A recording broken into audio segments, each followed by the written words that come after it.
Hola, hola, hola, buenas noches. ¿Cómo están? ¿Quién me puede confirmar audio, video? Buenas noches, señor. Buenas noches, Hola, buenas noches, doctor. Bueno, buenas noches. Tenemos ya las 6:13, casi las 6:15. Vamos a iniciar lo más puntual posible. Y unos minuticos de más por si alguien más se conectaba. Bueno, quería hacer una pregunta. ¿Quién me puede de ustedes, levante la mano de manera voluntaria, hacer un pequeño resumen de lo que es la ley 906, no en cuanto ya a sus antecedentes y a su esencia, que ya lo miramos, sino más bien hago referencia a lo que corresponde a la fase de la noticia criminal, a las audiencias preliminares de captura, imputación, de aseguramiento, y lo que corresponde a la audiencia de formulación de acusación, que de ustedes se anima voluntariamente a hacer un feedback pequeño, una cuestión de 3, 4, máximo 5 minutos respecto a estas fases procesales de lo que hemos adelantado a efectos de continuar con la audiencia preparatoria como lo mencioné el día de ayer. Los escucho o las escucho.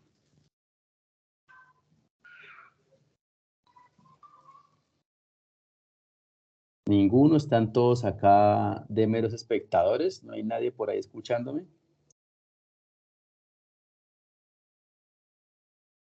Bueno, vamos a escoger entonces a alguien al azar. Oscar Julián Grimaldo, que lo veo por aquí. Oscar Julián, ¿se encuentra? Sí, señor. Bueno, muy bien, Oscar Julián. Usted pagó un curso, por supuesto, ¿cierto? La idea es que pues se prepare no solamente para el preparatorio, sino que aprenda algo de penal.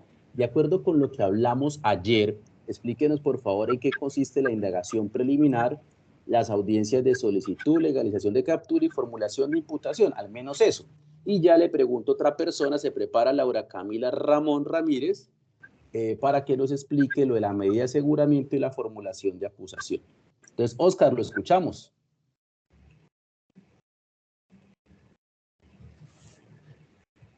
La audiencia, perdón, la audiencia de indagación preliminar. No, no hay ninguna audiencia que llame indagación preliminar. La fase La procesal de indagación preliminar. Sí. ¿En qué consiste esa fase? Esa primera que está incluso en la diapositiva, espero que la estén viendo, por favor. Me dicen si no las ven, pero tengo una diapositiva abierta, que es la estructura precisamente de la ley 906. Bueno, pues yo tengo como tal que todo inicia con la noticia criminal. Sí, sí, vamos bien. Que estaba con el juez de control de garantías. Tengo un poquito la confusión respecto al juez de conocimiento, si es el que hace la formulación de imputación. Perdón, la audiencia de formulación de acusación. Usted tiene esa confusión, bueno, eso Sí, yo lo vengo aclarando y ayer lo dije en varias oportunidades. Usted eso me hace bien, perdóneme, sin ánimo de faltar el respeto, pero usted es el que mío también la vez pasada que andaba confundido, creo que es el mismo, que es el que utiliza la misma palabra seguido. Y usted sabe que uno en oralidad, a toda hora uno desarrolla una técnica donde ya cada palabra como que deja una huella, una firma en cada abogado, en cada fiscal, y por lo que usted siempre me utiliza la palabra confusión. Entonces creo que es el mismo estudiante que la esposa también andaba confundido y aquí queda el récord. Bueno, póngame atención a ver si logro captar su atención, que no lo logra durante este curso, Oscar.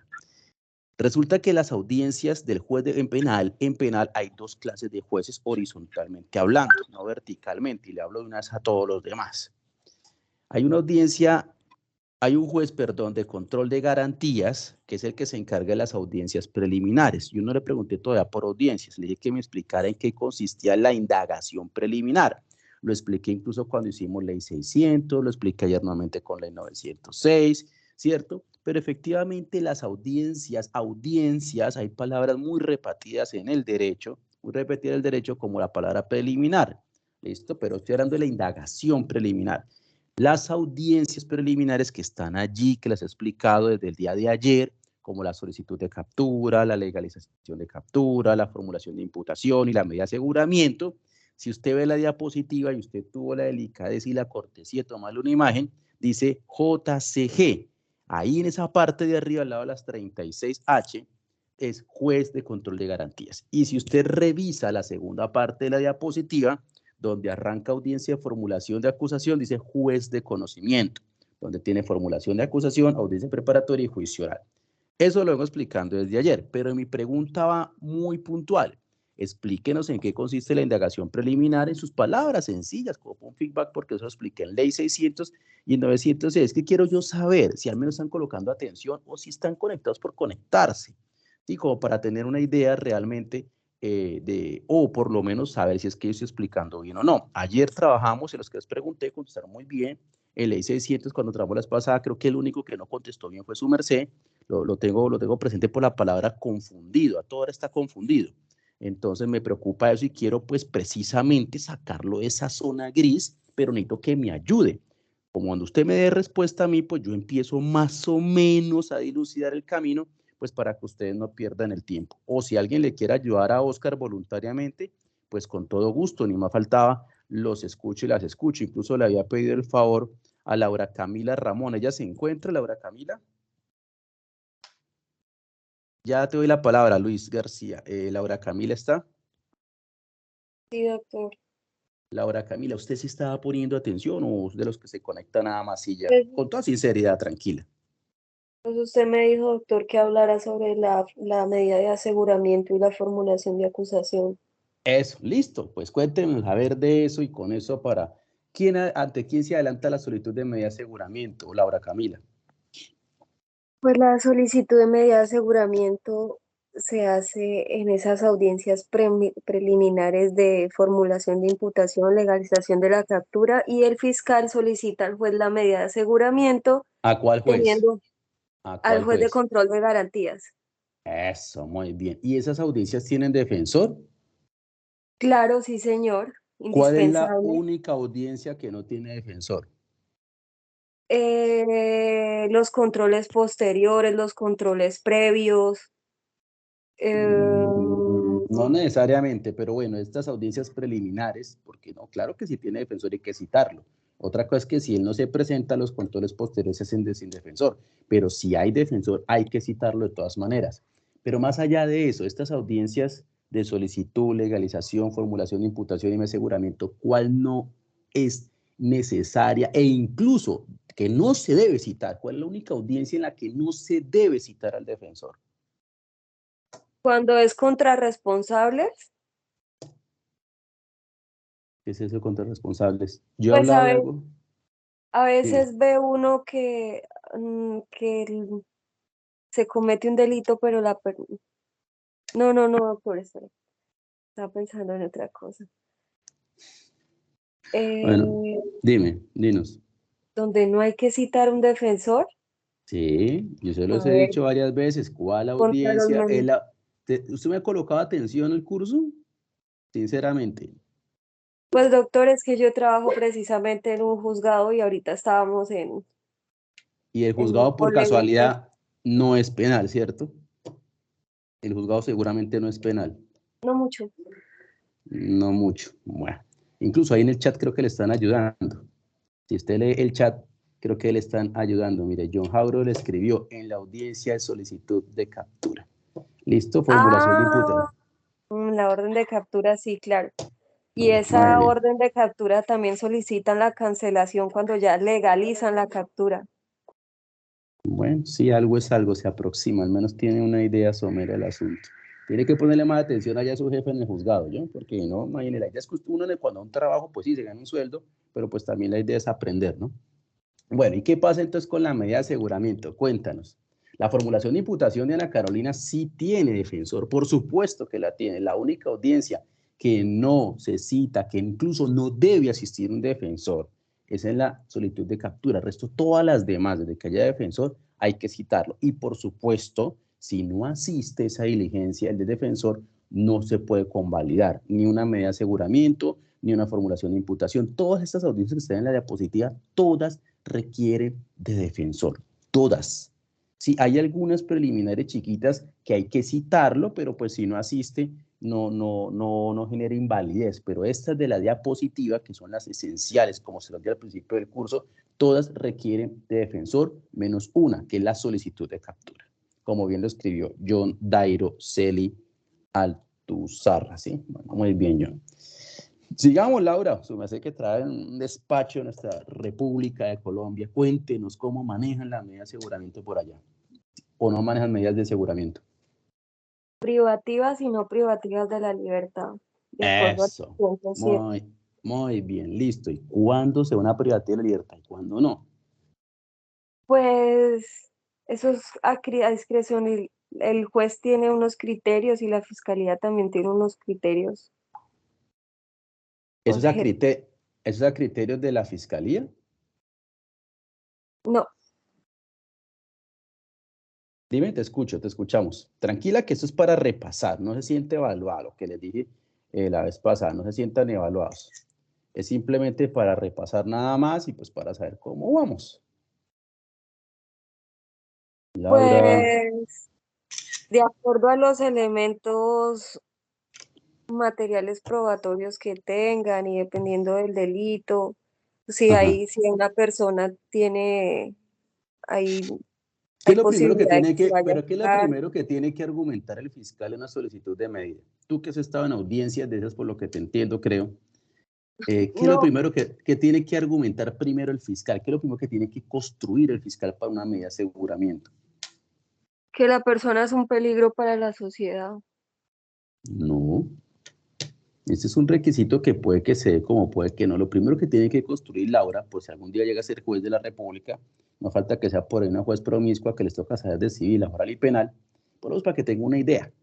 Lo primero que tiene que construir es la inferencia razonable. Lo primero que tiene que demostrarle el fiscal al juez para una solicitud de medida. Que esa persona que está siendo ya investigada, posiblemente en un grado de probabilidad, ¿cierto? O más bien, incluso en un grado de inferencia hasta ahora, más bien para ser más exactos, pudo haber participado o haber realizado la conducta punible. Y efectivamente hay unos requisitos del artículo 308 de la ley 906, ojalá la leas, leas esa ley, hay que leerla. Yo no alcanzo aquí a explicarles a la letra porque eso es un curso corto. Y unos artículos del artículo 313, y eso yo lo explicaba ayer, ¿sí? Entonces vamos a ver si Luis García nos ayuda y por favor pónganle atención a sus compañeros, porque insisto, la idea es hacer de esto pues un pequeño resumen, pero estoy viendo que no están poniendo con mucha atención algunos.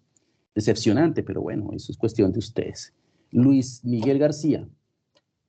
Pues, Doc, su merced hablaba ayer de lo del tema de la indagación preliminar, que es más o menos, su merced nos decía que era algo igual a lo de la ley 600, ¿sí? Pues en esta fase se Sí, correcto. sobreentiende que es un momento procesal, ¿sí? En donde pues el fiscal tiene pues el tiempo para hacer algunas averiguaciones, para hacer investigaciones pues preliminares, a efecto pues de que él determine pues dos cosas que son importantes. Y la primera de esas es que pues si el hecho que se está denunciando constituye o no un delito. Y la segunda, pues ahí el fiscal ya debe revisar si el delito encaja dentro del marco fáctico pues de una norma penal, ¿no? Si eso sucede, pues el fiscal obviamente va a seguir el proceso y si no sucede, pues ya el fiscal inmediatamente procederá a archivar el proceso. Era lo que su merced nos decía en la clase, que pues generalmente hay personas que creen que todo se va por el derecho penal y pues hay delitos que obviamente no encajan dentro del marco penal, ¿no? Ok, así es. Entonces, enmarcando ahí la conducta dentro de ese tipo penal, ahí ya se tiene que resolver a ver pues la pregunta de pues cuáles son los hechos propiamente que se enmarcan dentro de esa conducta, quiénes lo realizaron, quiénes son los sujetos activos, quiénes son los sujetos pasivos pues, de esa conducta punible. Entonces, pues dentro de esas investigaciones e indagaciones se debe pues tener en conciencia ya el fiscal, pues de pronto él ya tomará la decisión si llama a la formulación de imputación o no. Ahí esa es como la indagación preliminar, lo que su merced nos decía. Pues Listo. algo ya importante ahí era lo que su merced decía de la ley 1826, si no estoy Sí, mal, creo. Pues sí. que de pronto ahí ya, que esta es una ley pues apéndice y es un procedimiento pues el abreviado y que pues ya en el artículo 10 de esa ley, pues nos habla que hay unos delitos pues que ya no requieren de pronto de esa audiencia. Muy bien, así es, tal cual, perfecto. Y Miguel, entonces dígame por favor, ¿qué se hace en la medida de aseguramiento? Recuérdenos eso.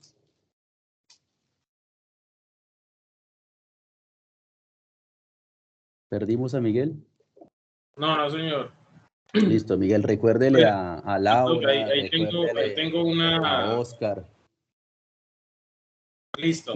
Pues ahí ya es importante pues aclarar de todos modos pues que en la medida de aseguramiento tenemos pues como dos connotaciones, ¿no? No sé, ahí sí ya de pronto no lo recuerdo muy bien, pero dentro de la medida de aseguramiento, esa medida es pues siempre opcional, así como la legalización de captura. Eso es ya dependiendo pues si el fiscal la solicita o no. Sí, eso es cierto. Entonces, pues digamos la medida de aseguramiento es cuando de pronto existen dos, existe una medida de aseguramiento intramural Sí. y una medida de aseguramiento pues que ya va al tema domiciliario. También obviamente Sí. existen medidas de aseguramiento como por ejemplo no salir del país ¿Y cómo llaman o... esas? ¿Y cómo se llaman esas, Miguel? Uy, dog, ahí sí me corchó, la verdad, Se llaman no lo recuerdo bien. no privativas de la libertad, pero vamos bien. Exacto, sí, señor. Listo. Y Es la para que su una, merced nos decía, que perfecto. Y podían ir para al una, juzgado. eso, muy bien, perfecto, estupendo. Vamos bien, Miguel. ¿Y cuáles son los requisitos para imponer entonces una medida de aseguramiento privativa de la libertad, independientemente que sea domiciliaria, en lugar de residencia o independientemente que sea en la cárcel? ¿Cuáles son esos requisitos subjetivos constitucionales y los objetivos? Que era un poco lo que Pues trataba de hablar Camila. dentro de esos, o sea, dentro de los requisitos. Claro, ¿cómo hace usted como juez pasado mañana lo nombran después de control de garantías? O ponen un promiscuo en un pueblito, usted se gradúa y tiene por allá la posibilidad de que lo nombren y preciso de entrada le toca hacer un combo. ¿Y usted qué hace en audiencia? ¿Sale corriendo y le dice a los abogados que no sabe o qué hace? ¿Cuáles son los requisitos mínimos No, para pues imponer yo una creería medida? que los requisitos mínimos para lo de la solicitud de medida de aseguramiento, pues puede ser que la persona pues sea un peligro para la sociedad, por ejemplo, Sí, sí. que la persona pues de pronto por estar en libertad, en este caso que fuera una privativa, por estar en libertad pueda no comparecer de pronto al proceso. Sí, ya hablamos de la inferencia razonable, que es lo que le decía Camila. Lo primero que hay que construir es la inferencia razonable por parte de la fiscalía. Bueno, listo, un peligro para la sociedad, para la víctima, que evade el proceso. ¿Y cuál otro requisito se requiere? No lo recuerdo ya más, no recuerdo bien ya. Bueno, póngale atención a ver si don John Dairo nos ilumina el camino y nos resuelve esa pregunta dificilísima. Listo, Luis Miguel, por lo menos usted se aproximó. John Dairo Celi, cuéntenos. Hola, profe. Buenas noches. Pues yo tengo dentro de mis apuntes, pues la medida de aseguramiento es una medida cautelar del derecho a la libertad Muy bien. por un periodo de tiempo. Esto existen dos categorías que, como su merced lo mencionaba, son las privativas y no privativas. No siempre es cárcel, no siempre es domiciliaria, puede ser prohibición de salir del país, no acercarse a la víctima, prohibición de ir a un lugar determinado. Y esa medida de aseguramiento, para que el juez la tenga, pues por decirlo así, a disposición, tiene que cumplir con el artículo 308, o sea, el fiscal debe argumentar si es medida privativa o no privativa, los fines de la protección a la comunidad, protección a la víctima, que no se vaya a entorpecer el proceso judicial. Entonces, Muy debe mostrar bien. los requisitos del 308. Cualquiera de estos requisitos que los Eso, argumentos demuestre correcto, bien, con correcto. eso ya pasa, y que demuestre uno de los requisitos del artículo 313. Si se Oh, encuentra, si los demuestra, puede ser privativa la libertad. Y también nos decía que si solo se logra demostrar el artículo 308, daría una pena no privativa de la libertad. una Y en medida, una este, medida. es una medida Ujú, no privativa de libertad. Y que en ujú, este caso el defensor tiene que lograr demostrar si el fiscal realmente está cumpliendo o si se cumplen los artículos 308 y 303 para que el juez ujú, determine ujú. si sí a una para privativa de la libertad o no. Correcto, listo. 308 y 313. Bueno, muy bien. Dejemos ahí. ¿Alguien más quiere participar sobre la audiencia de formulación de acusación? A ver, ¿a quién llamamos? Llamemos a Daisy Daniela Ruiz. Perdón, Daisy Daniela Mora, perdón, Castañeda. ¿Está Daisy Daniela? Hola, profe, buenas noches. Sí, aquí Buenas estoy. noches. Bueno, Daisy, cuéntanos sobre la formulación de acusación. ¿Qué recuerdas que vimos de la formulación de acusación? ¿Qué pasa allí? Incluso al final de la clase me preguntaban mucho por un tema del descubrimiento. No me acuerdo quién era, pero tengo muy presente que me preguntaron eso. Pues que recuerdo. Sí, pues sí, puso Que en atención. Si esta no, dígame, formulación si de no me dice, profe, la acusación, verdad no me acuerdo de nada y le pregunto a otra persona, no te preocupes. ¿Qué te pues acuerdas, que Daisy? lo que recuerdo es que aquí se le entrega el escrito de acusación pues a Sí, la fiscalía la entrega y el juez programa audiencia. sí. ¿Qué más recuerdo?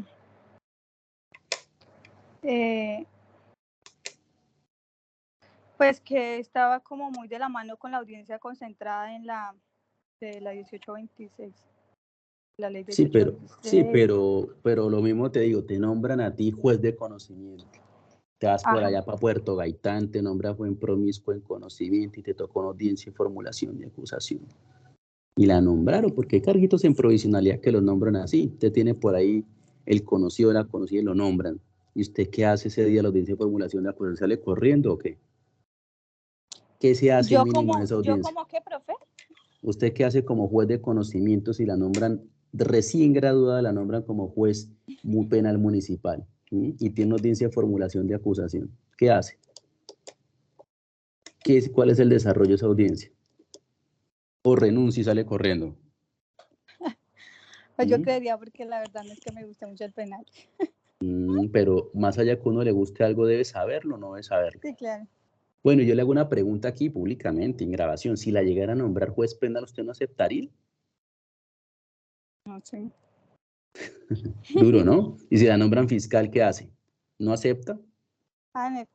Pues sí, de pronto fiscal, sí.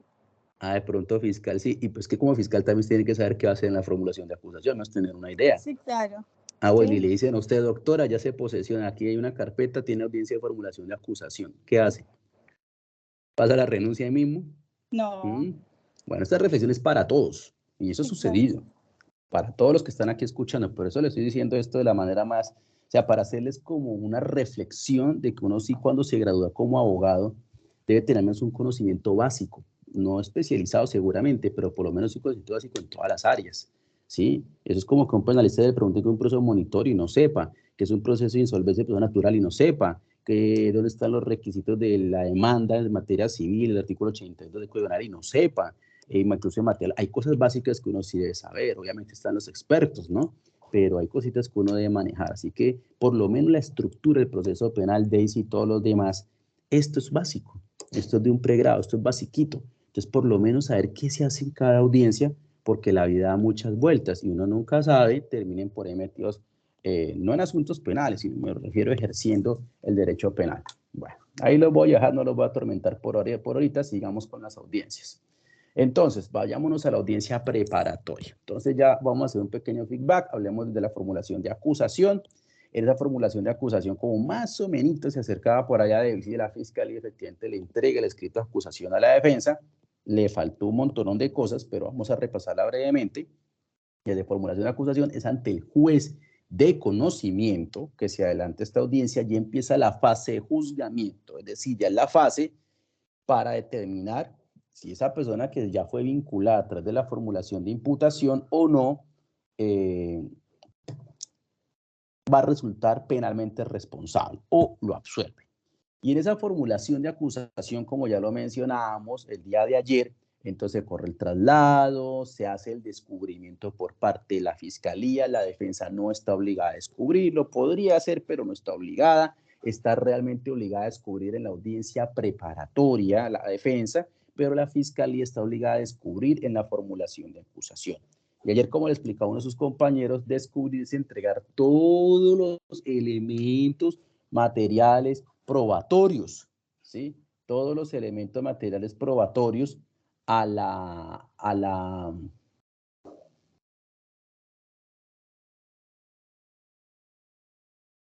todos los elementos materiales probatorios debe entregarlos, todos los elementos materiales probatorios debe entregarlos la fiscalía a la defensa, todo lo que haya recaudado. ¿Listo? ¿Me están escuchando? ¿Me escuchan bien? ¿Hasta hay alguien que me confirme audio? Que se me siento como hablando solo. Bueno, entonces, Señor. muchas gracias. Entonces, eso que quede muy claro, es donde la fiscalía corre tras el escrito, entrega los elementos, acusa ya formalmente, le lee los hechos, le lee las normas, le lee las pruebas, los elementos materiales probatorios que tiene y se los entrega a la defensa. Y como les mencionaba ayer, también hay unos momentos de saneamiento del proceso frente a la solicitud de nulidades y frente a la recusación de impedimentos. Esto es un repaso porque ya lo expliqué el día de ayer y ahí está la grabación para los que están trabajando, para los que no han podido ingresar, bueno, para los que están por allá en situaciones que la vida no les permite en este momento poder ingresar a la sesión. Entonces les dejo esta grabación. Y esa medida, cuando termina la formulación de acusación, pasamos a audiencia preparatoria. Esta audiencia es clave para el proceso, es fundamental, porque aquí la defensa sí ya está obligada a correr traslado de los elementos de la defensa. ¿Qué quiere decir eso? Hace el descubrimiento probatorio. Descubrir es entregarle todo a la contraparte. Y aquí la defensa sí ya cumplió con ese descubrimiento. Luego alguien me hablaba en una enunciación, yo no me acuerdo quién era el estudiante, si que era un muchacho, no sé si era William o alguien que me preguntaba por la enunciación. Y yo le explicaba el día de ayer, dije, me voy a adelantar un poquito, pero voy a retomar ese punto y enunciar es decirle ya al juez de todas esas pruebas, de todos esos elementos materiales probatorios, más bien, como realmente se llama en esta fase procesal, todos elementos materiales probatorios de todo eso que ya se descubrió que va a llevar a juicio oral. Y yo pongo un ejemplo sencillo, ojalá ustedes me estén poniendo atención. A ver si me hago entender. Usted llega, a ver a quién puedo yo molestar ahorita. Natalia, ¿hay alguien que llama Natalia aquí? ¿Sí hay una Natalia? ¿Natalia está? Señor, buenas noches. Buenas noches, Natalia. La voy a molestar, voy a hacer ejercicio con usted. Natalia, ¿usted le gusta cocinar? Perdóneme la pregunta. No, más o menos, no mucho. Pero ha cocinado, ha preparado algo, Sí, ¿sí? sí, señor. Claro, Bueno, sí, señor. conoce una cocina, ¿cierto? Sí, señor. Bueno, muy bien. Entonces usted llega a la cocina, ¿cierto? De un amigo, de algún lugar, ¿cierto? Usted llega allá donde, no sé, un amigo, digamos que llegó de un amigo, su momento, y le dijo, Natalia, preparémonos algo, vamos a preparar aquí un domingo al hacer el almuerzo, y él le dice, te voy a descubrir mi cocina. Descubrir, como le digo yo, es entregar todo. Y usted abre la cocina del apartamento de su amigo, la casa de su amigo, y encuentra en la nevera salmón, bagre, pollo, carne, ¿cierto? Verduras, todas las que usted quiera, agua, gaseosa, vino, whisky, cerveza. Sí, es todo, es el todo. Pero usted le dice a su amigo, ¿qué plato te gusta, Natalia? ¿Qué tipo de comida típica colombiana te gusta, por ejemplo? Típica, la Sí. bandeja paisa. Exacto, muy bien. Entonces usted le dice, Pedrito Pérez, yo quiero bandeja paisa. Y usted le dice, yo no sé cocinar, pero tu amigo le dice, sí, yo sé cuál es la bandeja paisa. Entonces tú le dices, pero sáqueme los ingredientes, Natalia. Tú que de todo lo que te mencioné y encuentras la carne molida, hay huevos, hay aguacate, hay plátano, pero también está el pollo, está el salmón, está el bagre, está el arroz integral, el arroz normal, hay chorizo, hay chicharrón, hay mollejas de pollo, hay pechuga de pollo. ¿Tú qué ingrediente le entregarías a tu amigo? Sí, señor, pues se le entregaría los ingredientes como el arroz, la carne molida, el plátano, el chorizo, el aguacate, Bueno, muy bien. Para el efectos de la huevo. audiencia, perfecto. Para efectos de una audiencia preparatoria, eso es lo que nosotros llamamos enunciación. El descubrimiento es entregar todo, pero enunciar, cuando usted el juez le dice, por favor, defensa o señora fiscal, enuncie, ya es exclusivamente de todo ese universo de pruebas, cuál va a llevar al juicio oral. ¿Cuál necesita realmente usted? Ah, es que tengo 5 testigos que me relatan lo mismo. Señora fiscal, pues dígame cuál de los dos cree usted que son los más importantes. Entonces, de los 5 que ya descubrió en la enunciación, usted le va a decir al juez, oiga, esto es lo que yo necesito. Ahora, si usted llegó a una cocina pobrecita, o sea, digamos sencilla, y solo había, por ejemplo, pollo, arroz, aguacate, alcaparras, crema de leche, papa criolla, ¿cierto? Cilantro. ¿Usted qué plato podría construir con ese? Un ajiaco. Exacto. Claro, habrá momentos en el proceso penal donde los elementos son tan poquitos que el descubrimiento, usted es el mismo que va a enunciar. Entonces dice, no, pues como en el descubrimiento solo el pajiaco, pues pajiaco nos llevamos. Pero es para que ustedes entiendan que el descubrimiento es el todo. Y eso es una fase procesal importante, porque lo que el fiscal no descubra, no le entregue a la defensa favorable o desfavorable, lo dice el artículo 250, entra en prevaricato. Y hay fiscales que han salido denunciados por esa situación. Se les olvida, piensan que pueden ocultar algún elemento material probatorio en el descubrimiento y terminan denunciados por el delito de prevaricato por omisión. Y algunos han salido condenados, claro, hace muchos años, cuando pues un fiscal no sabía de eso, cuando ya son fiscales muy novatos y se les olvida ese pequeño detalle. Entonces, por eso es tan importante que la audiencia preparatoria ustedes tengan mucha claridad qué significa descubrir, porque es un juego de palabras que obviamente los penalistas tenemos que saberlo, ¿sí? Segundo, qué es enunciar y qué son las estipulaciones probatorias, porque cada momento el juez le va a preguntar, usted, doctora Natalia, como fiscal, le va a decir, enuncie sus elementos, porque si usted es fiscal, ya los descubrió en la acusación, en la audiencia de acusación. En la preparatoria le van a decir, enuncie. Entonces usted dice, sí, miren, yo le descubrí la defensa, 10 testigos, ahí se los entrego, pero yo simplemente voy a llevar 3 testigos de los que están ahí. O si son solo 3 los que descubrió y los 3 los necesita, pues los 3 los enuncia. Entonces, para que ustedes tengan claro eso, descubrir es trasladar todo lo que se logró investigar y enunciar es decirle ya al juez y a la contraparte de la audiencia cuáles son los elementos en juicio oral, perdón, cuáles son los elementos de materiales probatorios que se pretenden ya hacer valer en el juicio oral. Y en las estipulaciones probatorias, que es otro punto importantísimo de la audiencia preparatoria, les van a decir estipulen. Estipular es ponerse de acuerdo con la contraparte para dar por probado un determinado hecho, no una prueba, sino un hecho. Pero acuérdense que en el derecho en general siempre manejamos unos hechos, unas pruebas y al final que se decanta en una responsabilidad administrativa, civil, comercial, penal, laboral. Pero todo el derecho está construido a partir de 3 grandes palabras: los hechos, unas pruebas y una responsabilidad. Entonces, estipular, cuando el juez les diga estipulen, ¿sí? Así se los van a decir, después no les va a explicar nada de eso, y usted como fiscal debe saberlo, o usted si llega a ser juez tiene que decirles, ya entramos de acuerdo con el artículo 353, por favor estipulen, van a estipular algo que no es obligatorio, pero quieren estipular algo, entonces se ponen de acuerdo para estipular un determinado hecho. ¿Listo? Entonces, un hecho, por ejemplo, que Pedro Pérez llama a Pedro Pérez o que Pedro Pérez está en tal determinado sitio, es un hecho que no va a ser objeto de discusión en el juicio oral, que las partes ya se pusieron de acuerdo para darlo por probado, pero obviamente ese hecho pues no debe implicar responsabilidad penal. Y luego viene un cuarto punto fundamental en la audiencia preparatoria, que hace referencia, ¿cierto?, a lo que son las solicitudes probatorias. ¿Y por qué hago mucha referencia a esos 3 puntos? Porque se los van a preguntar en el preparatorio. Con toda seguridad, a alguno le van a salir estas preguntas, porque es básico el procesal penal. Y entonces, si yo no descubro un elemento o no lo enuncio, no lo puedo solicitar. Es una cadena de pasos. Yo debo descubrir, debo enunciar y por último solicitar. Y ya la solicitud es una petición formal que hace la Fiscalía y la defensa.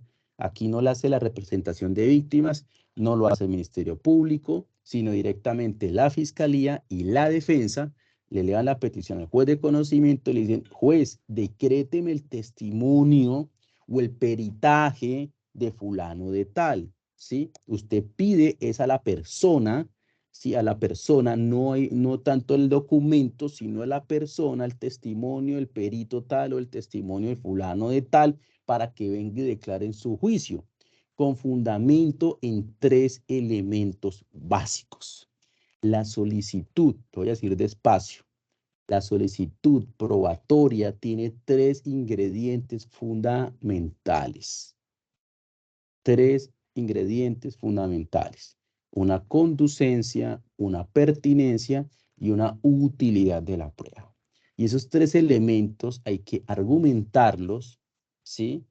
Entre la técnica judicial, al menos de que el juez le diga a usted no me argumente conducencia, voy a presumir que todas son conducentes, pero bueno, ya es un tema de ejercicio profesional del día a día, pero necesito que académicamente ustedes distingan entre una conducencia, una pertinencia y una utilidad. Entonces usted le dice, necesito que me declare, que me ordene la declaración de William, fulano de tal, porque es conducente, pertinente y útil. Claro, la pregunta es qué es conducencia, qué es pertinencia y qué es utilidad de la prueba. Conducencia. La conducencia hace referencia a la legalidad. No me vayan a decir el preparatorio, es porque conduce a algo. Por favor, no me vayan a decir. Y estoy seguro que alguien lo va a decir. No falta el distraído o el que no pone atención o el que no se conectó y me van a dar esa respuesta porque es apenas normal que el ser humano procura conectar palabras con la lógica y a veces, lamentablemente tengo que decirlo así, en el derecho penal las palabras a veces no necesariamente las que uno cree en el argot popular significan lo mismo para el derecho penal. Entonces, conducencia es la legalidad de cómo se obtuvo ese elemento o la capacidad legal de declarar a esa persona. Voy a poner un ejemplo. Es conducente, por ejemplo, que declare una persona que ha sido interdicta mentalmente, es decir, que ya fue declarada como una persona incapaz mentalmente y no se puede dar a entender mentalmente. Entonces, ojo con ese detalle, la conducencia es esa legalidad de la prueba como se obtuvo o su capacidad legal para ser recaudada y surtida en el juicio oral. Eso es importante. U otro ejemplo, imaginémonos un elemento de una interceptación, por ejemplo, ¿sí? Unas interceptaciones telefónicas que se hicieron de manera ilegal. Es decir, no hubo una orden previa de un fiscal, ¿cierto? Y no tuvo control posterior. Entonces, ese elemento, ese informe que está presentando el policía judicial, el investigador, y que pretenden introducir esas interceptaciones resulta ilegal, ¿cierto? Entonces, esa discusión de la legalidad se da en la conducencia. Entonces, usted le dice, juez, estos elementos de materiales probatorios, como las interceptaciones, se pretenden introducir a través del investigador fulano de tal, son conducentes, porque como lo vamos a demostrar en el juicio oral, fueron ordenados por fiscalía mediante mandamiento u orden de fecha tal a policía judicial, los cuales el informe se recogió y está el acta donde el juez de control de garantías los avaló, le impartió legalidad, ¿cierto? Dentro de las 36 horas siguientes al recaudo del elemento. Esa es la conducencia, la legalidad de la prueba. Y eso hay que decirlo cuando se trata de ese tipo de elementos. O, por ejemplo, cuando se trate de una declaración de un menor de edad también. Si esa declaración que dio el menor de edad fue con autorización de los padres, si fue con acompañamiento del ICBF, del defensor de familia, ¿cierto? Si se hizo a través de psicólogos, se hizo a través de una entrevista a SATAC. Esa legalidad es el requisito de conducencia, pues es tan importante que tener eso claro conceptualmente porque hay pruebas que son sencillas de solicitar, pero hay algunas que pueden suscitar debate. Por ejemplo, unos WhatsApp, por ejemplo, una información de Facebook, ¿cierto? Podemos entrar en la discusión si fueron legales o no. Verbigracia, y no es por mencionar nada de temas políticos, no me lo van a tomar a mal, no es la intención. Pero, por ejemplo, se discutía en estos días si esas grabaciones que le hicieron a la campaña de Petro, por ejemplo, eran legales o no eran legales, ¿cierto? No voy a referirme si son buenas, malas, si son, no, me refiero a la legalidad de unos videos que salieron de unos círculos cercanos al candidato, de la pregunta jurídica. La jurídica, a mí no me interesa lo político, pero la pregunta jurídica, ¿eso era legal o no era legal? Entonces está en toda la discusión si esas grabaciones eran legales o no. Entonces, ¿dónde discuto yo, por ejemplo? Imaginémonos Imaginémonos que alguno lo judicializaran. Entonces yo como digo, oiga, no, esas interceptaciones son ilegales. Usted es defensora ya de estas personas que dieron esas declaraciones, esos videos, usted es abogado defensor de ellos. Entonces usted donde ataca la ilegalidad en la conducencia. Entonces usted cuando le corran tras el juez, qué pena, esas grabaciones que se hicieron son ilegales, pues a su juicio, o alguien puede decir que son legales, pues es la discusión, ¿cierto? Son ilegales porque se hicieron con esto, la ataca en la conducencia. Entonces dice, la fiscalía está presentando una prueba que es inconducente. ¿Por qué? Porque estamos discutiendo la legalidad del elemento. ¿Estamos?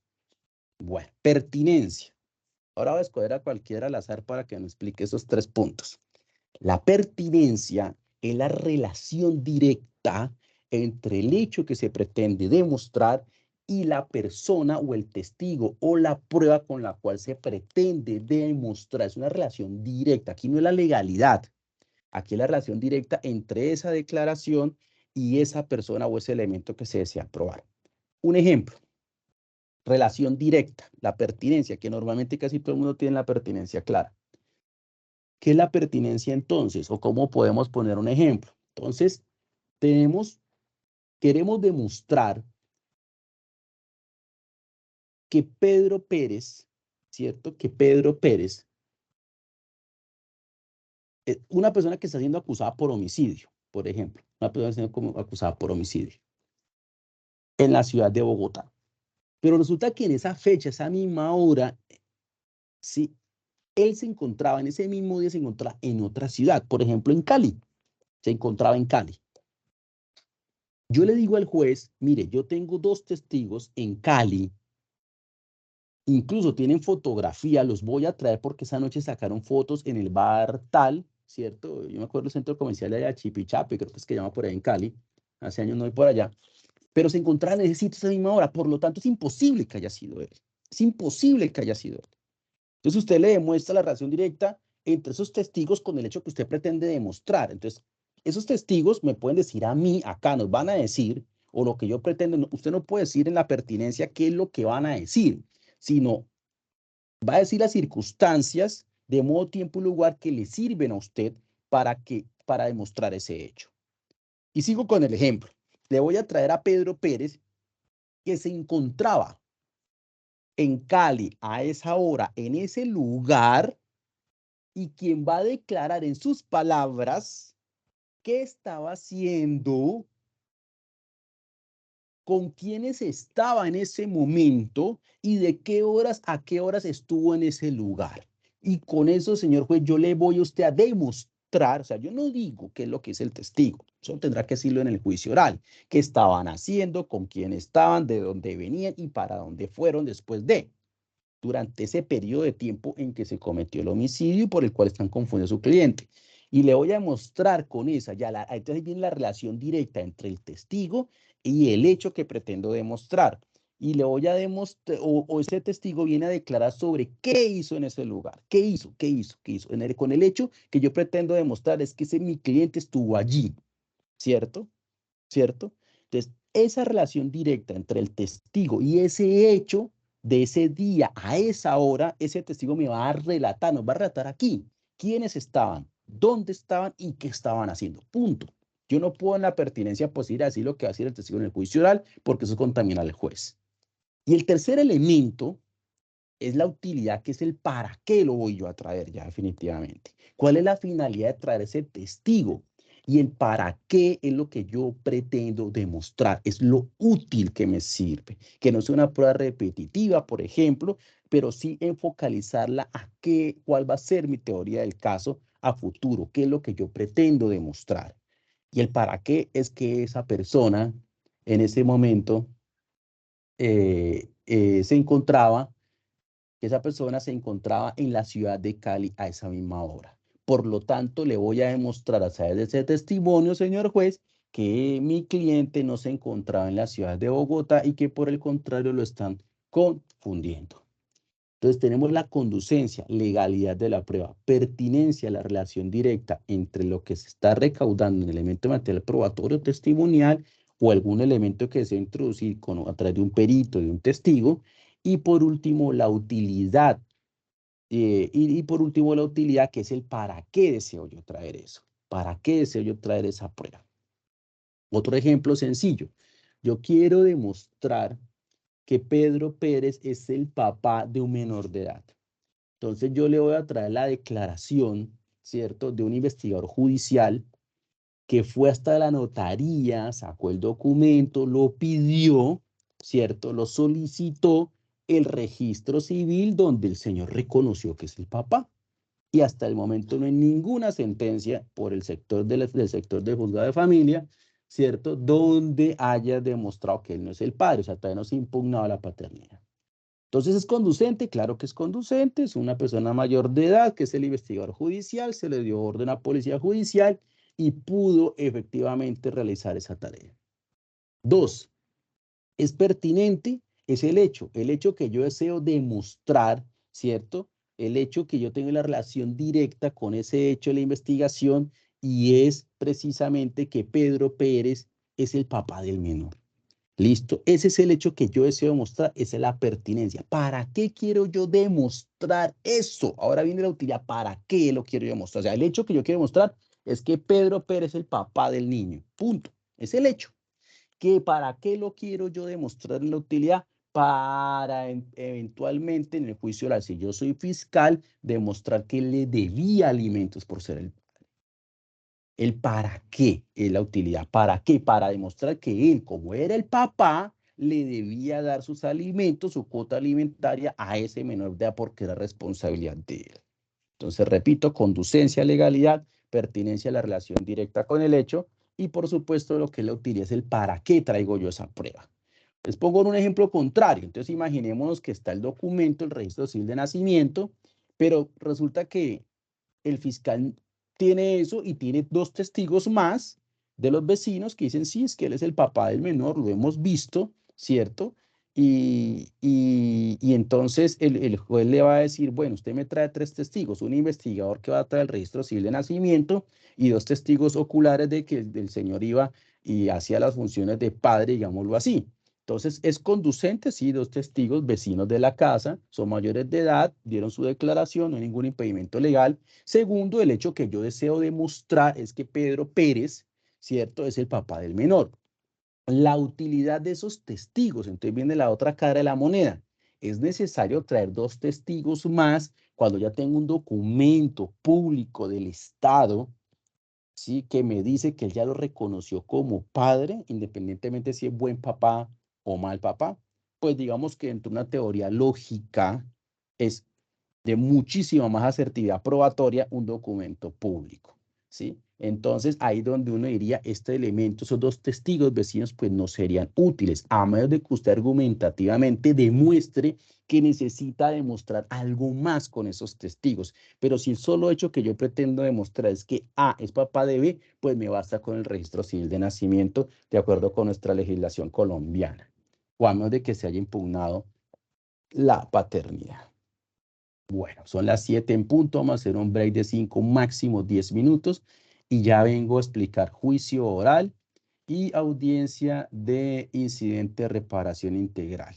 De tal manera que por ahí yo creo que calcula 7:30, 7:40, vemos lo que es el procedimiento abreviado y con eso pues prácticamente hemos terminado el curso. Entonces ya regreso, muchachos, no me vayan a ir.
Bueno, sigamos entonces, mis queridos pupilos.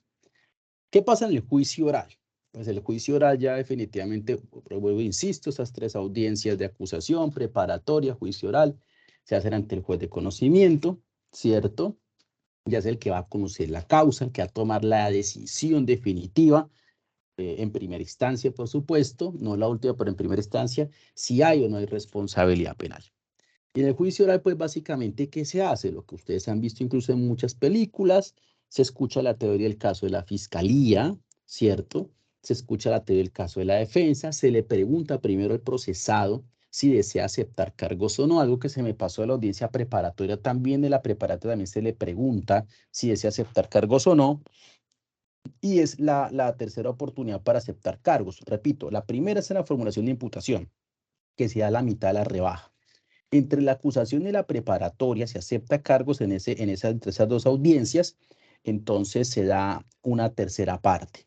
Y en la instalación de juicio oral, iniciando el juicio oral, se le pregunta al procesador si acepta cargos y se le da una sexta parte si llega a aceptar los cargos, obviamente leyéndole nuevamente los hechos constitucionales que ya he mencionado en el transcurso de este curso. Y de esa manera, entonces, se instala el juicio oral, la fiscalía presenta su teoría del caso, lo que pretende demostrar durante el juicio oral, ¿cierto? No es volver a leer la acusación, sino lo que pretende demostrar durante el juicio oral.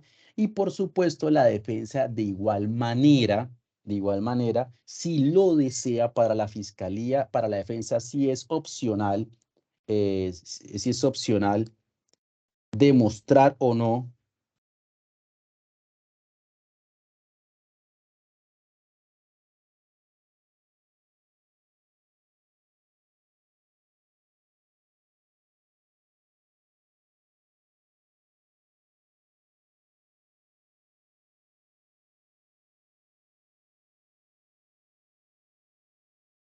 Entonces resulta que en esa audiencia de juicio oral, la fiscalía es obligatoria la teoría del caso, la defensa si desea lo hace, ¿sí? Si así lo quiere lo hace, puede entrar a demostrar, a presentar lo que pretende, o si no, simplemente dice que no presenta teoría del caso. Luego se presentan los testigos de la fiscalía, ¿cierto? En ese orden, de acuerdo a cómo la fiscalía los va presentando uno a uno, ¿cierto? Uno a uno, se van haciendo interrogatorios y contrainterrogatorios por la contraparte, es decir, en este caso la defensa. La representación de víctimas no hace preguntas, el Ministerio Público se asiste, puede, después de que termine cada testigo, al final hacer preguntas aclaratorias y lo mismo el juez. Una vez surtido este debate, digamos, de interrogatorio, contrainterrogatorio, redirecto, contrainterrogatorio nuevamente, ¿cierto? Pasa cada testigo, termina fiscalía de preguntarle a sus peritos, de preguntarle a sus testigos, luego vienen las pruebas de la defensa. Y el mismo ejercicio se hará, va a interrogar la defensa, ¿cierto? Va a interrogar la defensa, contrainterrogar fiscalía, y obviamente dentro de esas ritualidades cada testigo debe ser juramentado con los generales de ley. María Fernanda, ¿ha levantado la mano o me equivoco? Pues la manito aquí virtual. Sí, señor, una pregunta. Lo que pasa es que a mí me tocó hacer unas transcripciones de audiencia de juicio oral y siempre al inicio, como en la instalación de la audiencia, hacían las estipulaciones. Ok, ¿qué es lo que pasa con la estipulación? No es que se hagan en el juicio oral. Lo que pasa es que se entregan en el juicio oral. En eso tú tienes pues, razón. Las estipulaciones realmente se pactan en la preparatoria. Lo que pasa es que en el juicio oral lo que hace es consolidar la estipulación, en eso tienes razón, y se entregan los elementos que soportan la estipulación que se hizo en la preparatoria. Ejemplo, se estipuló que A es padre de B, se estipuló. Pero la estipulación número 1, por ejemplo, que es esa, se le debe entregar al juez. Se le dice, señor juez, efectivamente lo dice preparatoria, estipulamos este hecho, que A es padre de B. Y como soporte la estipulación número 1, le estoy entregando, señor juez, el original o copia auténtica, ¿cierto?, del registro civil de nacimiento. Ahora bien, la jurisprudencia ha permitido efectivamente que por celeridad y economía procesal, si llegan las partes a ponerse de acuerdo en una estipulación adicional, también lo pueden hacer. Pero el primer momento procesal que se hace la estipulación es la preparatoria. Y en el juicio oral lo que se hace es formalizarle al juez el elemento de soporte del hecho para introducir ese elemento material probatorio. Pero excepcionalmente, y en eso tiene razón María Fernanda muy bien, excepcionalmente se ha permitido que las partes, si desean estipular algo adicional, lo hagan al momento de iniciar el juicio oral. Muy bien, tienes razón en eso. Pues no es lo primerito que se hace, pero sí está dentro de la audiencia de juicio oral en los primeros momentos, para luego sí entonces empezar con la teoría del caso y luego con el contradictorio de los testigos. Espero haber contestado tu observación. Una vez surtidas esas fases de la fiscalía y de la defensa, cada uno de los testimonios, interrogatorio, contrainterrogatorio, recordemos que las preguntas del interrogatorio son preguntas abiertas. ¿Usted dónde estaba? ¿Qué hacía? ¿Con quién estaba? ¿Cierto? Las del interrogatorio. Es decir, yo interrogo a mi testigo. ¿Quién contrainterroga? La contraparte. ¿Listo? Y el contrainterrogatorio son preguntas cerradas. ¿Es cierto que usted hizo esto? ¿Es cierto que usted estuvo? Son preguntas de sí o no en particular. Y tiene unas limitaciones básicas, que es que yo puedo solamente contrainterrogar sobre lo que dijo el testigo en el juicio o sobre lo que haya dicho en entrevistas. En este curso no alcanzo a explicar toda la técnica que se utiliza para hacerle contrainterrogatorio e incluso para sentar bases probatorias, pero por lo menos para que se llene una idea del juicio oral. Cerrado ese debate probatorio tanto de fiscalía y luego de la defensa, vienen lo que son los alegatos de conclusión. Y en esos alegatos de conclusión, que sí son obligatorios para las partes intervinientes, se hace un pequeño resumen por cada uno de los interesados de lo que considera que se surtió en el juicio oral, la declaración de María Fernanda, de Ana Carolina, de John, de Jorge, Gabriel, de Robinson, de Luis Augusto, y a su juicio, de acuerdo con esas declaraciones, que cada uno quedó demostrado la acusación o qué quedó demostrado por parte de la defensa, y de un lado van a pedir la responsabilidad penal y del otro van a pedir que se absuelva al señor fulano de tal. Lo mismo puede hacer la representación de víctimas y lo mismo podrá hacer el Ministerio Público si asiste. Recordemos que los únicos indispensables son la defensa, la fiscalía y el juez. El Ministerio Público y la representación de víctimas no son esenciales en las audiencias, es si desean asistir. ¿Ok? Si desean asistir. Ahora, obviamente, si hay un representante de víctimas contratado por un cliente, pues debe asistir. Pero lo que quiero decir es que si no asisten, las audiencias no se dejan de hacer. La única forma para que una audiencia no se haga es porque falta el juez, por supuesto, o falta el fiscal, o falta el defensor. El defensor siempre debe asistir a todas las audiencias, y máximo hoy día con virtualidad. Y si sale condenada la persona, se hace el traslado al 447 y ya por último se profiere fallo. Y en ese traslado al 447, solamente cuando hay condena, cuando hay declaración de responsabilidad penal, es donde las partes indican,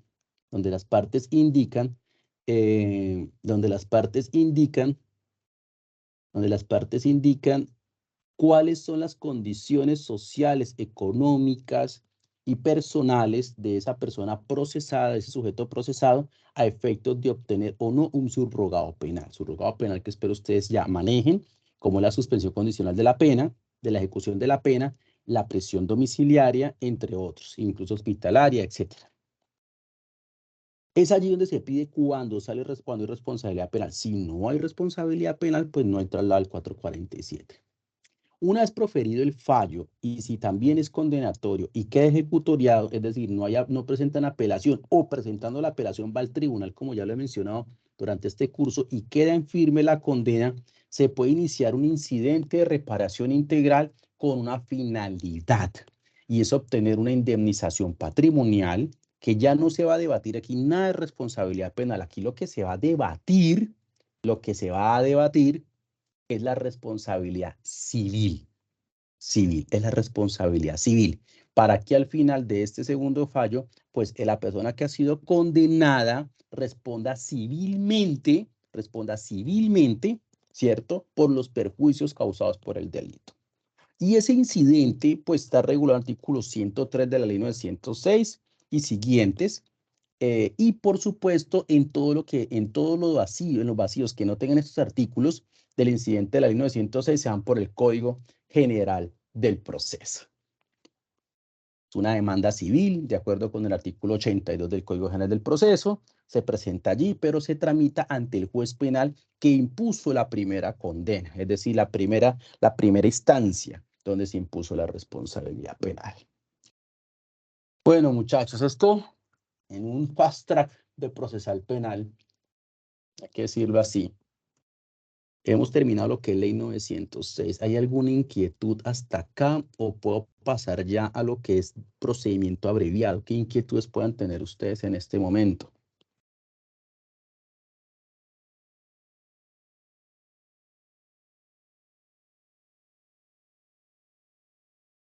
¿Ninguna? Están todos muy callados.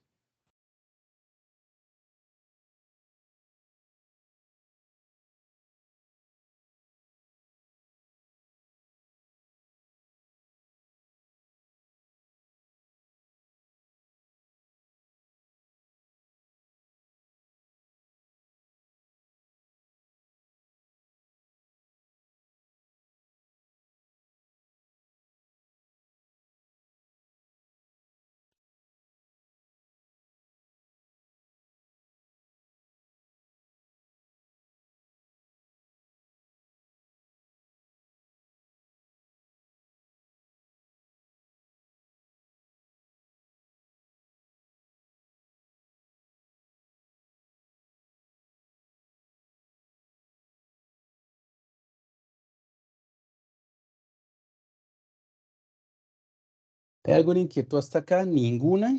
Bueno, aquí qué manito levanta. Ah, Luis Augusto García. Luis, cuéntame. Voy a ir pasando la otra diapositiva mientras tanto. Doctor, muy buenas noches. Disculpa, tengo Buenas noches. una preguntita que hace Claro que referencia en sí. cuanto a la audiencia de la formulación de acusación. Sí, Pues señor. por efecto del hecho de que hemos pues participado en algunas, al inicio de esta audiencia hay una parte en donde el juez, por solicitud de la fiscalía, hace el reconocimiento a las víctimas. Este Sí, reconocimiento a las víctimas es el mismo. O sea, ese reconocimiento que se hace a las víctimas dentro de esta audiencia son las mismas víctimas que nosotros vamos a hacer dentro de la reparación integral posterior al fallo del juicio oral, ¿cierto? Sí, señor, sí, señor. La idea es que se haga en la formulación de acusación, pero si eventualmente, digámoslo así, no se hace en la acusación, pues se puede hacer más adelante, pero digamos que el primer momento, bueno, en realidad eso se puede hacer en cualquier momento, pero pues la ley puso como que en la acusación, pero la verdad es que el reconocimiento de las víctimas se puede hacer desde la formulación de imputación, y ponen su abogado de entrada, desde la misma solicitud desde la misma legalización de captura, imputación, las víctimas tienen participación con su abogado, pero pues la ley puso que el reconocimiento será en la acusación. Formalmente, digamos que formalmente el juez dice, se le reconoce como calidad de víctima, ya ahora sí es en la acusación. Pero debo advertirlo, una cosa es el reconocimiento, otra cosa es la participación. La participación es en cualquier momento, pero ya el reconocimiento formal sí se hace en la acusación. Listo, doctor, muchísimas gracias. Bueno, no, usted, doctor Luis, me ha faltado.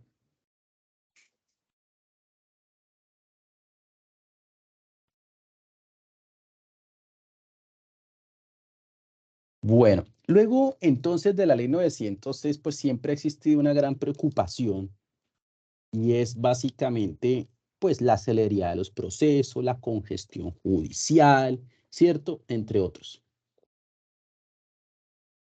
Y resulta que entonces sacaron esta ley 1826 del 12 de enero de 2017, que como se pueden dar cuenta, pues tiene dos grandes objetivos, su mismo título lo dice por medio del cual se establece el procedimiento penal abreviado y se regula la figura del acusador privado, ¿cierto?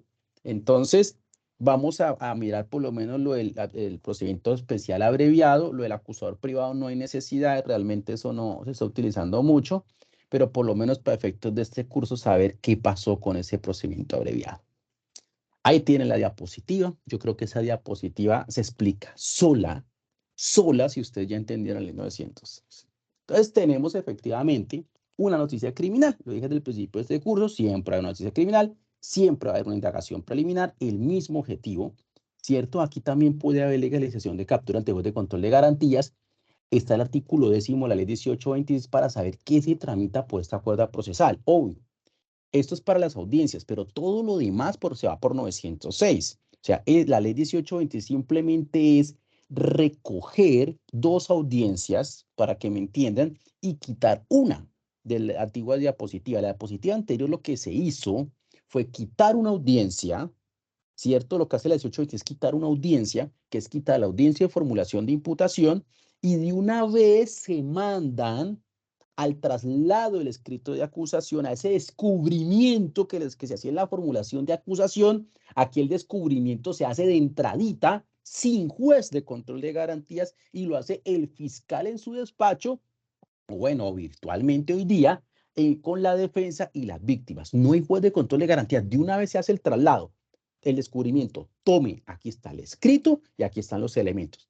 De una, a lo que vinimos, como dicen por ahí en mi tierra, sin mente, de una vez, escrito y elementos, tómelo, defensa. Aquí no hay formulación de imputación. Pero aquí, entonces, si hay unos efectos, y ahí la diapositiva lo dice claramente, es ante el fiscal, aquí en el juez de control de garantías, en esta audiencia. Si hay solicitud de medida de aseguramiento, sí. Si hay captura, sí. Tiene que hacerse con juez de control de garantía. La fiscalía en este procedimiento tampoco ordena capturas y tampoco ordena medida de aseguramiento. Aquí simplemente es el traslado. Y a partir de ahí se puede aceptar los cargos también, o se puede conciliar estos delitos querellables, ¿cierto? Ese artículo 10 de la diapositiva yo creo que se explica sola, y se obtiene un 50% de rebaja, ¿cierto? Un 50% de rebaja, le hace bien la diapositiva, no me la vayan a malinterpretar, si acepta los cargos. ¿Estamos? Luego, después de eso, radican el escrito de acusación, la fiscalía lo radica ante los jueces de conocimiento, y esa audiencia de formulación de acusación que ya expliqué ayer, que repasamos hoy, y la audiencia preparatoria, esas dos se hacen en una sola audiencia. Las nulidades, las recusaciones, el traslado del escrito de acusación, el descubrimiento de la defensa, las solicitudes, la enunciación probatoria por las partes, el descubrimiento por parte de la defensa, las estipulaciones probatorias, las solicitudes probatorias, todas se hacen en una sola audiencia. Por eso en la diapositiva les coloqué formulación de acusación más preparatoria, medida concentrada. Y lo pueden revisar del artículo 542 de la ley 906, que es el adicionado por la 1826, ¿cierto? De tal manera que ustedes puedan entender que en esa misma audiencia lo que hace es comprimir estas dos audiencias que se hacían por separado en 1826, se hacen en una sola audiencia. ¿Listo? Todo lo demás, cómo pido yo una nulidad, cómo hago yo una recusación, todo eso es con los artículos de la ley 906. Pero procedimentalmente estas dos audiencias se unen en una sola y se llama audiencia concentrada. Y es aquí donde la defensa descubre, porque el descubrimiento aquí lo haces en el traslado. Para estos delitos se hacen en el traslado, es decir, sin juez de control de garantía, simplemente, señor defensor, tenga la amabilidad, venga con su defendido, ¿cierto? Con su representado, aquí está el escrito, aquí están los elementos, fírmeme aquí el acta de entrega, ¿cierto? Usted desea aceptar cargos, señor procesado, sí o no, estas son las garantías constitucionales que ya hemos hablado, tiene derecho a guardar silencio, presunción de inocencia, desea renunciar a todos estos derechos constitucionales, sí o no, y esas son las consecuencias, si hay rebaja o no hay rebaja en el traslado escrito de acusación. Lo mismo le debe preguntar también el juez al procesado en esa audiencia concentrada para obtener una rebaja de una tercera parte. Y efectivamente el juicio oral es el mismo de la ley 906. Aquí también, pues obviamente hay un juicio oral, pero todo lo que es la instalación de juicio oral, todo lo que es la teoría del caso, incluso lo que preguntaba su compañera sobre las estipulaciones, también se manejan de acuerdo con la ley 906. El interrogatorio, contrainterrogatorio, teoría del caso con la que se empieza, luego los interrogatorios, contrainterrogatorio, alegatos de conclusión, tribunal 447, toda esa franja del juicio oral es la misma de la ley 906. Por eso cuando empezamos este curso de 3 días, les dije, son 3 leyes. Una ley 600 que es independiente, una 906 que es independiente, pero la 1826 es un apéndice. ¿Por qué? Porque todos se tramitan con ley 906. Lo que pasa es que para estos delitos no se va a hacer, 1, imputación de cargos, de una vez ese traslado, y 2, no se va a hacer acusación y preparatoria por separado, sino que se van a hacer en una sola. Entonces, eso es una audiencia menos para estos delitos. ¿Cuáles delitos? Los del artículo 10 de la ley 1826 o artículo o artículo pues, que está también incorporado en la ley 906, ese artículo 10º de la 1826 se adiciona a la 906, ahí ustedes encuentran claramente cuáles delitos no se le va a hacer imputación y no se va a hacer acusación y preparatoria por separado, sino que se van a hacer todo en una sola audiencia, que se llama audiencia concentrada. Y lo que es la parte del juicio oral y el incidente de reparación integral, que también lo hay, ¿cierto? También lo hay, entonces se va a tramitar con ley 906, pero ahí bajo ese mismo procedimiento para esos delitos. Por eso se llama procedimiento abreviado. ¿Puede haber una captura? Claro que puede haber una captura. ¿Puede haber una solicitud de medida de aseguramiento? Claro que puede haber aseguramiento. ¿Con cuáles normas? Con las mismas que ya vimos. El artículo 308, el artículo 313, por ejemplo, una violencia intrafamiliar. En la violencia intrafamiliar es uno de los delitos contemplados por el artículo 10º de la ley 1826, del artículo 1826. Y, por ejemplo, la persona reincide maltratando a la persona y el fiscal decide pedirle medida de aseguramiento. Claro, entonces esa medida de aseguramiento la tiene que pedir con fundamento en el artículo 306, 308, artículo incluso segundo de la misma ley 906 y 313, ¿cierto? Lo que ya mencionamos de la medida de aseguramiento. Y la puede pedir efectivamente, solo que esas audiencias, o sea, el cambio aquí está sobre no sobre la forma, sino sobre los tiempos de las audiencias, que ya no hay imputación, entonces uno realiza una audiencia que nos ahorramos. 2, ya no es una acusación, una preparatoria, sino que lo vamos a hacer en una sola audiencia. Pero el juicio oral se da tal cual como en 906. Y hay una pequeña también diferencia chiquita, como lo dice la diapositiva. Aquí la sentencia se apela y se sustenta en un mismo documento por parte de la defensa de la fiscalía durante los 5 días hábiles siguientes a la notificación del fallo.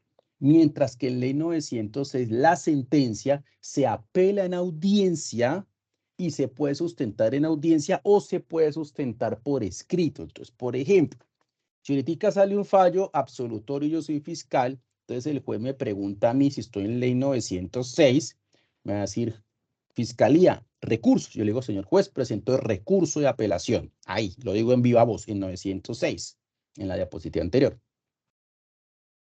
Pero quiero sustentar por escrito. Ah, bueno, señor fiscal, usted tiene 5 días para sustentar por escrito. Perfecto, no hay ningún problema. Si estoy en ley 1826, un delito de violencia intrafamiliar, asistencia alimentaria, el juez simplemente me va a leer la sentencia absolutoria o condenatoria y me va a dar los 5 días para presentar el recurso por escrito y a su vez sustentar los argumentos de mi inconformidad con el fallo. O si yo amablemente, por cortesía, le digo al juez que me deje de una vez sustentar, lo puedo hacer. Pero la norma sí nos dice que se sustenta por escrito, ¿cierto? Y se entrega en secretaría el recurso de apelación. Ahí ustedes acaban de estudiarlo, acaban de revisarlo. Como insisto, esto es un curso de refrescamiento. Me encantaría haber tenido más tiempo. Incluso si a alguno le interesa el penal, los esperamos en la especialización precisamente de procesal penal, donde podremos seguir profundizando todo este tipo de cosas. En ese orden de ideas, pues queda vista la estructura de la ley 600, la estructura de la ley 906 y la ley de la estructura de la 1826. Y en estos últimos minutos, pues voy a mencionar cuando la ley nos dice que se trata de un acusador privado. También les voy a explicar brevemente qué pasa con el acusador privado. Resulta que para estos delitos del artículo 10º, la ley ha tratado de descongestionar también a la fiscalía. Y entonces facultó a la fiscalía, le dio una facultad para entregarle labores investigativas. O sea, el fiscal le entrega labores investigativas y todo lo que es la acción penal, ¿sí? Para que investigue, para que acuse y para que lleve hasta sentencia condenatoria al representante de la víctima. Por eso se llama aquí acusador privado, pero obviamente quien autoriza al representante de víctimas solamente para estos delitos es el fiscal por petición de la víctima. Y el fiscal lo puede hacer, pero obviamente tiene la misma responsabilidad penal de un fiscal. O sea, actúa ese defensor como si fuera servidor público. Obviamente no le van a pagar como fiscal, aclaremos eso. Pero sí la ley es clara, la 1826, que todo lo que haga en ese ejercicio lo hará en calidad de servidor público, lo que implica que puede cometer un prevaricato por acción y por omisión divinamente. Y por supuesto, si se pone por ahí de manilargo, hasta entrar en un peculado. ¿Listo? Entonces, para que ustedes tengan eso muy en cuenta, de qué se trata la figura del acusador privado, que lo que se quiere allí es descongestionar a la fiscalía. Entonces, la fiscalía saca un auto, una resolución, una decisión donde le da facultades. Ahora, lo que puede suceder en caso dado, ¿cierto? Es que el fiscal en algún momento, si lo desea, si lo ve conveniente, revoca esa misma decisión y él continúa con la acción penal. ¿Por qué no le hemos gastado mucho tiempo académicamente a este asunto de lo que tiene que ver con el acusador privado? Y es porque en la realidad, en el ejercicio profesional, pues realmente muy pocas oficinas, muy contadas oficinas han realizado lo del acusador privado. Normalmente, pues como todo el staff investigativo, el mayor staff investigativo realmente lo tiene la fiscalía a través de medicina legal, a través de los laboratorios de balística, a través de la Policía Nacional SIGIN, ¿cierto? Y entre otros laboratorios de genética, de tránsito, de computación, etcétera, etcétera, etcétera. Pues hay que decirlo de esa manera, pues las oficinas de abogados, las privadas, pues sí hacen representaciones de víctimas, pero pues tanto como pedir la conversión de la acción penal, como se le conoce, que es la facultad de ese fiscal que le entregue a ese abogado toda la investigación judicial, que se le entregue toda esa investigación judicial, eso ya es otro asunto, ¿sí? Y pues en esa medida no se está acostumbrando, o sea, no es del día a día, digámoslo de esa manera, no es del día a día que los abogados de representantes de víctimas asuman esa carga judicial de llevar procesos a la fiscalía y pedir la conversión de la acción penal. Ha sucedido, no digo que no, pero digamos que no tuvo mayor impacto esta ley en esa segunda parte. En lo que sí se ha utilizado diariamente, indiscutiblemente, y que algo ha servido para descongestionar los despachos, las fiscalías y los juzgados de conocimiento a nivel municipal, es ese procedimiento abreviado. Pero como insisto, es un apéndice de la ley 906, no es una ley paralela, no es un procedimiento aparte totalmente, no, porque incluso la solicitud de captura, la legalización de captura, una solicitud de medida de aseguramiento, todo eso se sigue tramitando por ley 906, aún si es un delito de esto del artículo 10º de la ley 1826. Y entonces, para finalizar con esta parte, en el traslado del escrito de acusación que interrumpe la prescripción de la acción penal, sea un 50%, en la concentrada también sea una rebaja de una tercera parte, y en la instalación del juicio oral, si la persona acepta los cargos, sea una rebaja de una sexta parte. Bueno, vamos a molestar aquí a alguien para que nos haga un breve resumen de esta ley 1826. A ver, ¿a quién no hemos escuchado en estos días? Profe, tengo una pregunta. Uy, ¿quién habla? ¿Daisy? Cuéntame, Daisy, Sí, ¿qué señor. inquietud tienes? Profe, el escrito de acusación, bueno, el recurso de apelación se presenta ante el mismo juez que profirió el fallo o un superior. Perdón, ¿me repites? El recurso de apelación se presenta ante el mismo juez que profirió el fallo o uno superior. No, ahí mismo, es en penal se presenta pero directamente. 5 días hábiles por escrito, pero ante el mismo juez. Sí, ante el mismo juez, y lo que hace el juez es darle tránsito a la apelación y lo envía al Tribunal Superior a la Sala Penal. Todas las apelaciones van a los tribunales de sentencia. Se presentan ante el juez de primera instancia por escrito, ¿cierto? Sí. Si estamos en procedimiento abreviado, o si estamos en ley 906 se presenta oralmente y ya usted decide como defensa o como fiscal si lo sustenta allí mismo o por escrito, se lo presentas al juez de primera instancia.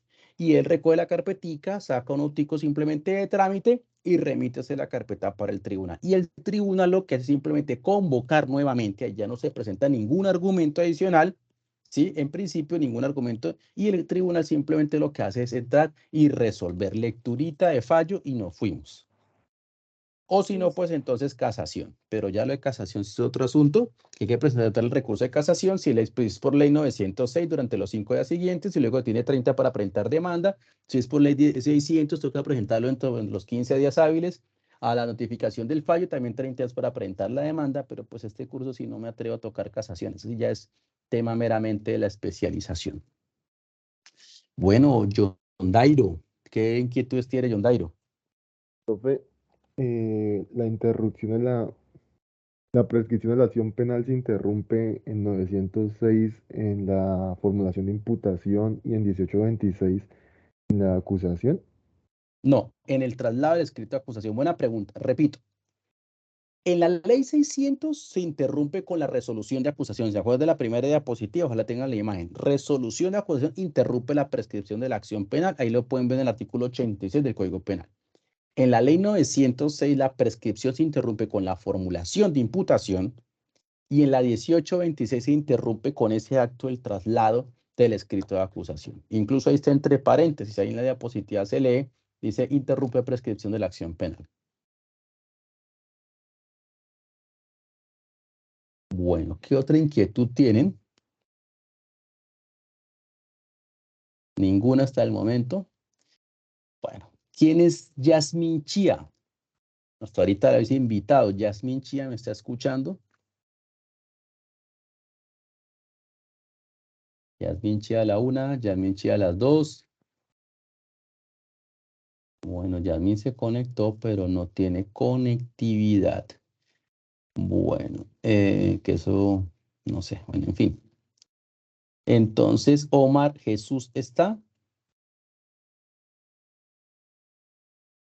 Omar Jesús Vitrago, otro que se conectó y ya. Bueno.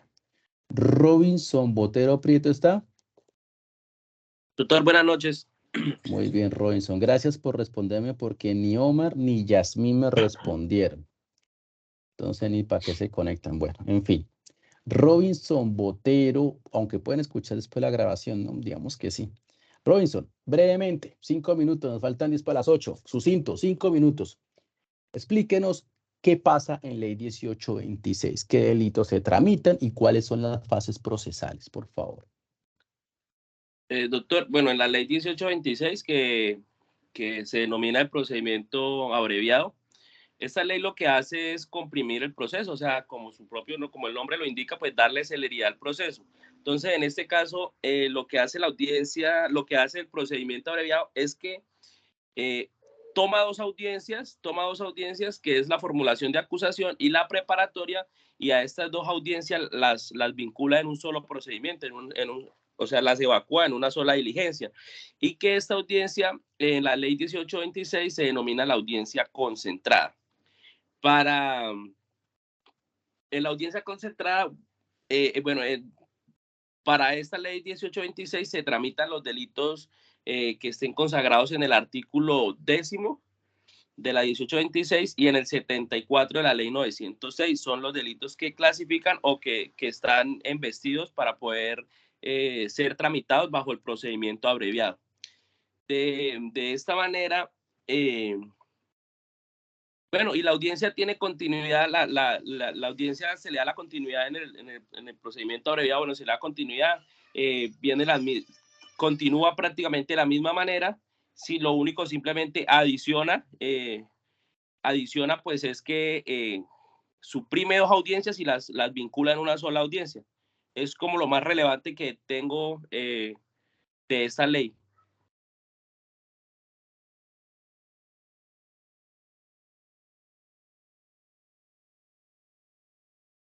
Audio, doctor. Sí, tiene razón. Les decía que muchas gracias, Robinson, muy amable, así es. Muchas gracias, primero que todo, por responderme y segundo, porque veo que puso atención muy bien. Esto era un repaso, no es una profundización de procesal penal, era un repaso.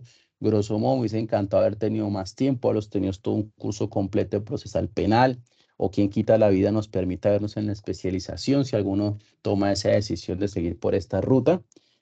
Muy amables, y para los que pusieron atención los felicito, para los que estaban trabajando y no pusieron atención pues también los felicito, porque seguramente sé que son personas responsables y van a escuchar las grabaciones, y se van a preparar juiciosamente para su preparatorio. Como les decía a sus compañeras en el transcurso de la sesión de hoy, uno no estudia solamente para un preparatorio y para sacar un cartón o un diploma, uno estudia realmente pues porque la vida usted no sabe en qué momento le exija tener un conocimiento, y su título dice abogado.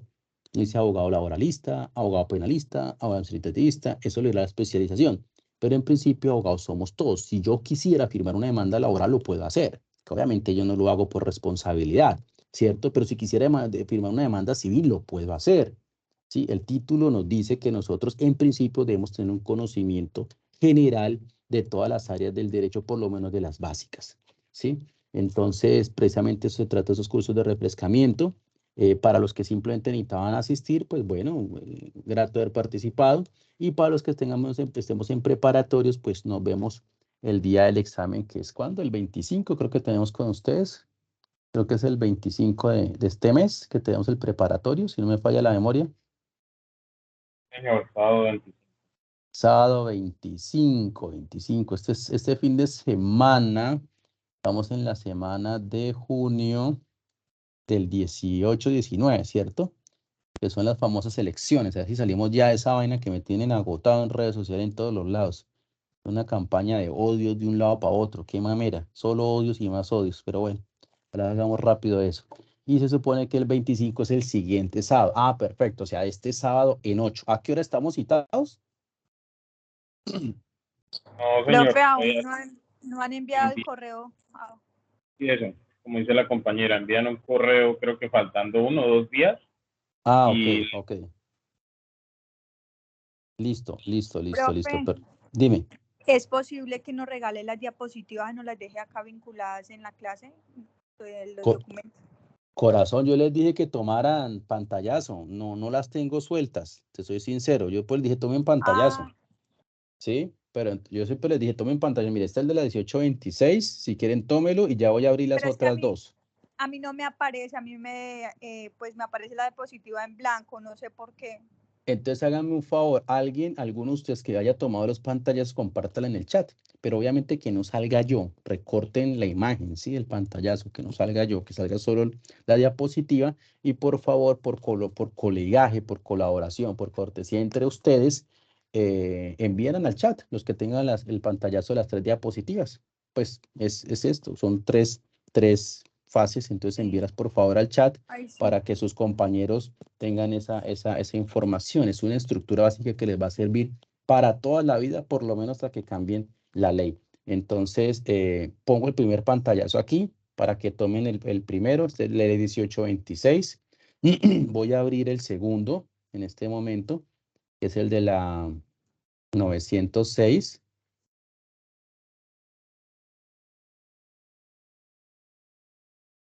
Voy a abrirlo en este momento, que es el de la 906.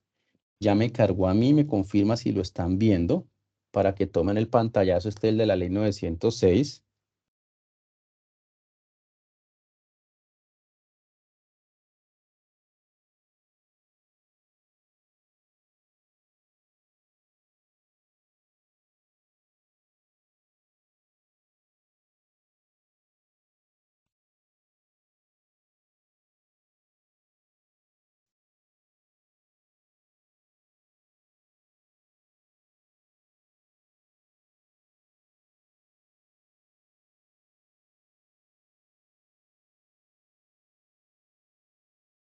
¿Listo?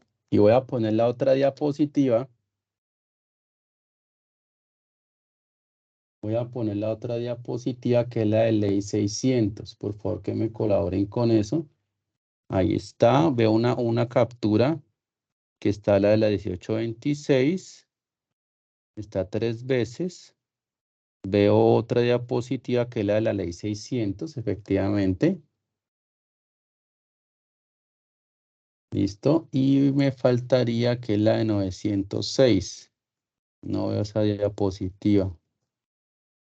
Ya la estoy abriendo en este momento. Por favor, para que tomen el pantallazo. Esta es la de ley 906. Y por favor la suban en el chat. Entonces son las 3 diapositivas básicas de la estructura lineal de esos 3 procedimientos.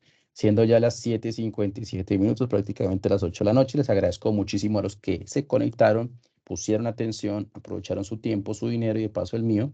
Y por supuesto a los que participaron. Les deseo una feliz noche y ojalá les vaya muy bien el preparatorio. Bendiciones para todos. Hasta luego. Hasta luego, profe. Hasta luego, doctor. Muy A ustedes, gracias. gracias. Hasta Feliz luego. noche. Feliz noche.